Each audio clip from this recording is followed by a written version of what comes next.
역사는 그녀를 가리켜 희대의 악녀라 부르지만 그녀의 시작은 오직 살기 위해 권력을 갈망해야 했던 한 여인의 절박함이었습니다. 당나라 황실의 거대한 성벽 안 아버지의 후궁이었던 비구니를 다시 황궁으로 불러들인 황제의 집착과 그리고 그 집착을 이용해 천하를 집어삼킨 여인 무조. 오늘은 불가능해 보였던 황궁 복귀의 이면에 숨겨진 피비린내나는 암투와 사랑이라는 이름으로 포장된 잔혹한 정치 드라마를 파헤쳐 봅니다. 1300년 전 장안성을 뒤흔들었던 금지된 로맨스와 치명적인 복수국 측천무후의 전생의 일대기가 지금 시작됩니다. 무조의 아버지는 당나라 건국 공신이자 거부였던 무사학이었습니다. 그는 목재 상인 출신으로 당 고조 이연을 도와 제국을 세운 개국 공신이었죠. 덕분에 무조는 금수저 중에 금수저로 태어났습니다. 그녀의 어머니 양씨 또한 수나라 황실의 후예인 명문가 출신으로 무조는 어린 시절부터 최고의 교육을 받으며 남다른 총명함을 뽐냈습니다. 하지만 12살 되던 해 아버지 무사학이 세상을 떠나자 낙원 같던 삶은 지옥으로 변합니다. 이복 오빠들은 무조와 그녀의 어머니를 노골적으로 구박하며 가문의 재산을 독차지하려 했습니다. 어린 무조는 차가운 현실을 깨달았습니다. 힘이 없으면 가장 가까운 혈육조차 늑대로 변한다는 사실을 말입니다. 서기 637년 14살의 무조가 처음 궁궐의 문을 넘어설 때 어머니는 피눈물을 흘리며 딸을 걱정했습니다. 그러나 무조는 울지 않았습니다. 오히려 차갑게 웃으며 말했죠. 천자를 뵙는 것이 어찌 복이 아니겠습니까? 저를 믿으세요. 그녀는 눈물 대신 권력을 선택했습니다. 이것이 훗날 제국을 피로 물들일 여왕제의 첫걸음이었습니다. 장안성에 입성한 무조는 당 태종 이세민의 후궁인 제인으로 간택되었습니다. 당시 9살이었던 태자 이치는 우연히 복도를 지나다 무조와 마주칩니다. 훗날 고종이 된 이치는 고백했습니다. 그날 수많은 궁녀 사이에서 유독 당당하고 눈부셨던 무조의 눈빛을 본 순간 어린 태자의 가슴에는 평생 지워지지 않을 낙인이 찍혔다고 말입니다. 그것은 숙명적인 첫눈에 반한 사랑이었습니다. 비록 그녀가 아버지의 여인이었을지라도 유약했던 소년 이치에게 무조는 세상의 전부이자 유일한 구원이었습니다. 하지만 영민했던 당태종은 무조를 경계했습니다. 사나운 야생마를 길들이기 위해 철채찍과 비수가 필요하다고 말하는 그녀에게서 태종은 여인의 부드러움이 아닌 황제의 서늘함을 보았습니다.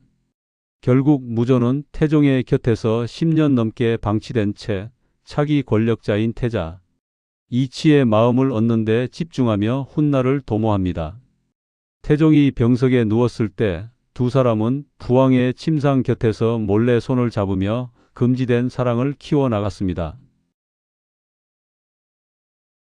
649년 태종이 붕어하자 무조는 관례에 따라 감업사의 비구니가 되었습니다.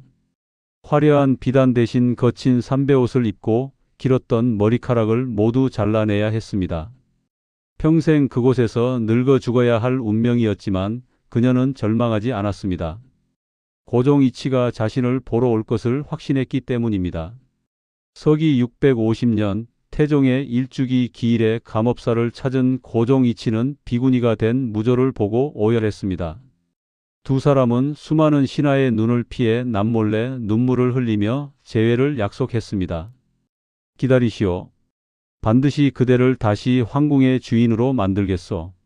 고종의 이 맹세는 당나라 황실을 발칵 뒤집어 놓을 거대한 폭풍의 전조였습니다. 무조는 그 짧은 만남 속에서도 자신의 눈물과 시로 황제의 마음을 완벽하게 묶어두었습니다.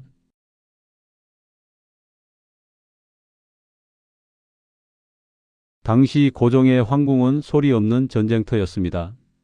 정비인 왕왕후와 고종의 총애를 한몸에 받던 후궁 소숙비가 치열한 권력 다툼을 벌이고 있었습니다.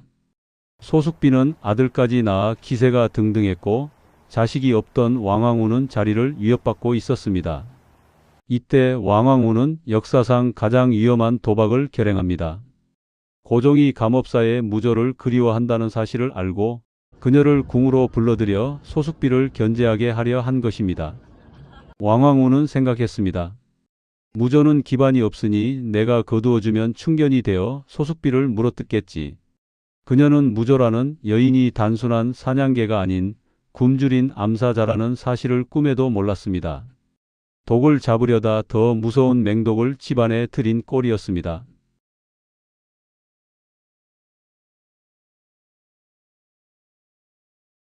왕왕후의 강력한 권유로 무조는 드디어 비군이 신분을 벗고 황궁으로 돌아옵니다.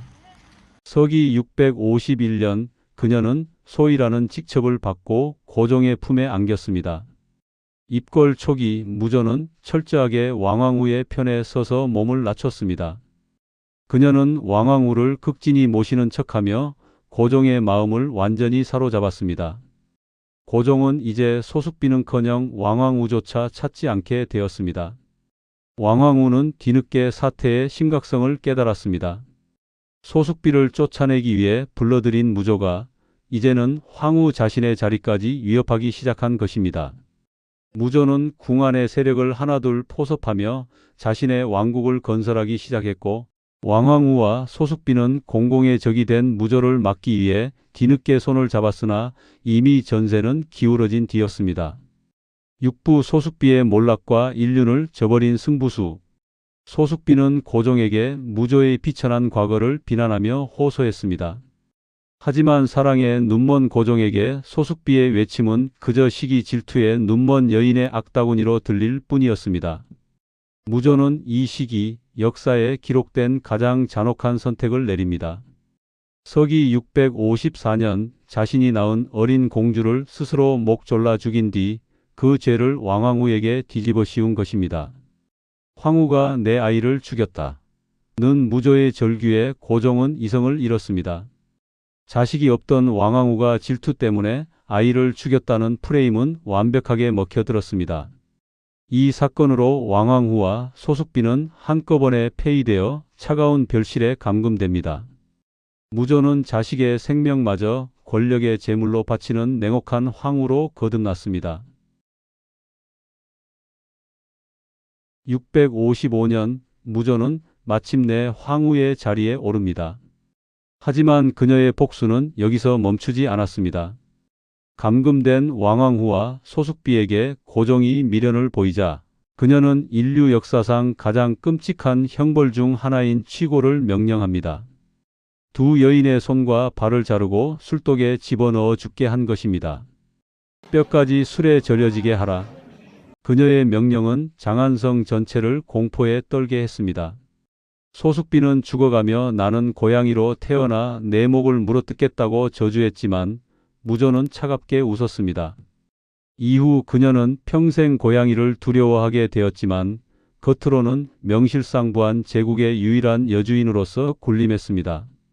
방해물은 이제 모두 사라졌습니다. 황후가 된 무조는 이제 고종의 뒤가 아닌 고종의 곁에서 통치하기 시작했습니다.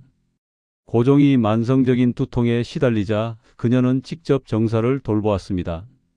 사람들은 이 두 사람을 이성이라 불렀습니다.